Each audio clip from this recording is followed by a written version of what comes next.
Hello everyone, welcome to your third QB64 tutorial. And in this tutorial, before we get into QBasic, I'd like to explain a few things. The statement dim x as integer. Now what the heck does that mean? Well, dim means declare. Pretty self-explanatory, declare stuff, and x is your variable. Now variables can be anything really. Variables are very important in computer language, and really any language, except Lisp that is. And variables store information that can be changed, that can change really. In my opinion, it's one of the most important things in computer programming. I use them in every single program that I write, really. And so, in this case, x is our variable. It can be y, z, and it can even be words, Zachary, pie, Taco Bell, etc. In computers, variables can be anything. As integer, an integer is a data type. And hopefully, you know what integer is if you've taken any math class, but if you need a refresher, an integer is any whole number, like 4, -2. An integer is not 3.3 because it has to be a whole number. Now, a data type is, in this case it's an integer, but data types are saying what x is. If you dim x as integer, then x is a number. Dim x as anything else, like another data type, like a string, then x is a text file. And this will be further explained in the upcoming tutorial. And so, on with QB64. To begin our program, we will first write dim, which means declare, x, which will be our variable, as integer, meaning that it is an integer. So this line of code says that x, the variable x, is an integer. And remember, integer is any whole number. And so we can put x equals 5. And now the computer has just stored 5 into the variable x. Don't believe me? Just try print x. And notice that we do not need quotation marks because we are just printing the value of x. And so if we run our program,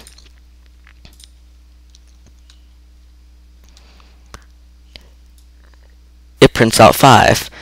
And just a recap, dim x as integer means x is an integer. And so x equals 5.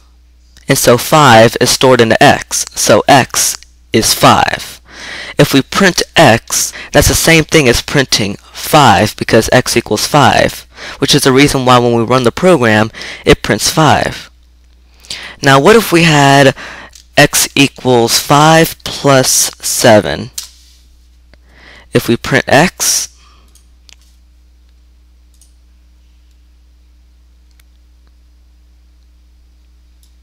we get 12 because x is the same as 5 plus 7. 5 plus 7 is 12.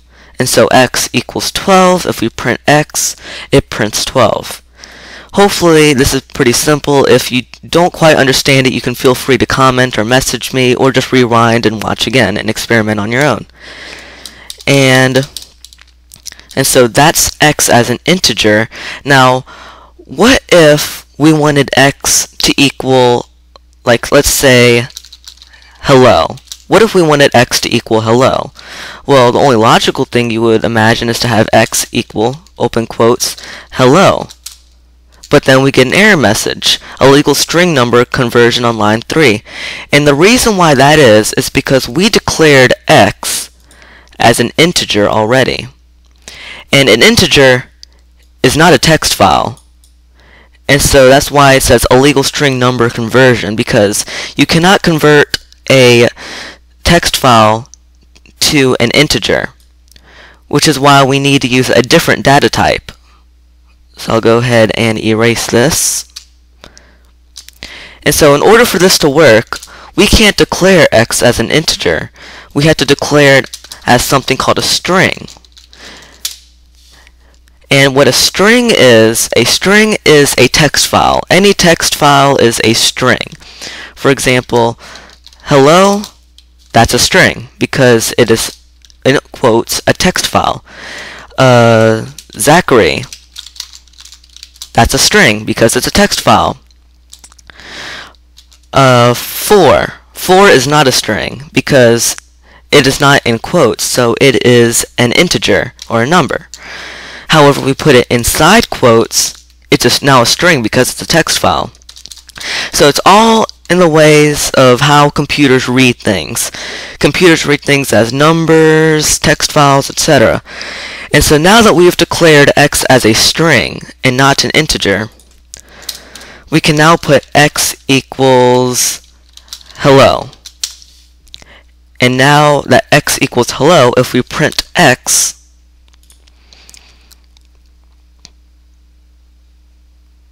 the screen says hello. So recap, dim x as string. We declare x as a text file. Here, I'll put a little note right here. Text file, which is a string. So dim x as string, it's a text file. String is a text file. I know I repeated that multiple times, but I just wanted to get into your head that string is a text file while integer is a number. And so if x is a text file, x equals hello, and hello is a text file, so it works. And if we print x, since x equals hello, when we run the program,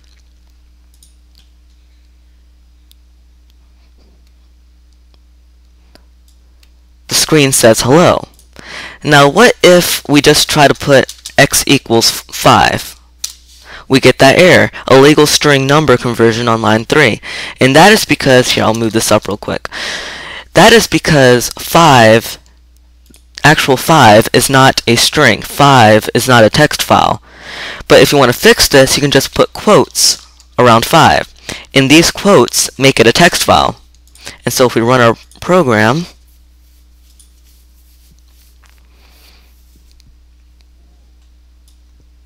we have 5. Now with QBasic, we can have multiple variables. We can have dim y as integer. We can, and it doesn't have to just be letters, it can be anything. Dim Zachary as string, dim pi as string, anything really. And so we can set all these variables to equal things. We can have y equal 1000 because y is an integer and 1000 is an integer, so it works. Y equals 1000. We can have Zachary, let's look, it's a string, so we have to equal something in quotes. Zachary equals I am awesome. Hold on one moment. Oh, I forgot to put the equal sign. Sorry. That'll just be a reminder. Keep your equal signs, because if we don't have our equal signs, then all we have is Zachary and I am awesome. It doesn't really tell the computer what to do. And so, since Zachary is a string, I am awesome is a text file or string, this equation works. It's true. That's why we don't get an error message. And finally, pi is a string. See right here, pi as string. And so we have to have pi equal a string. And keep in mind that if we have pi equal 4, that's not going to work because 4 is an integer. So we have to have pi equals something in quotation marks.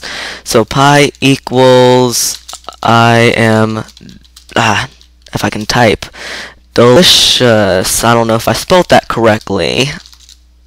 That looks right. Pi equals I am delicious. So if we run our program right here,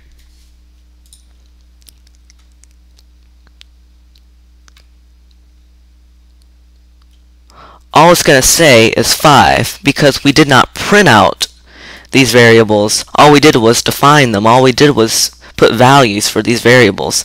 So if we want to print our variables, we're going to have to go through each of them, print y, print, typo, if I can type, gosh, Zachary, I apologize, Zachary, and print pi. So now if we run our program,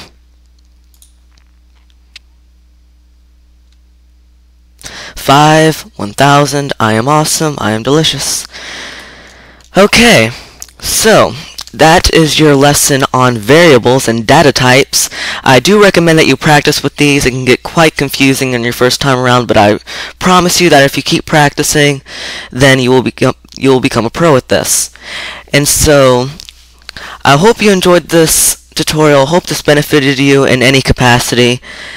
And I'm Zachary, and I bid you farewell.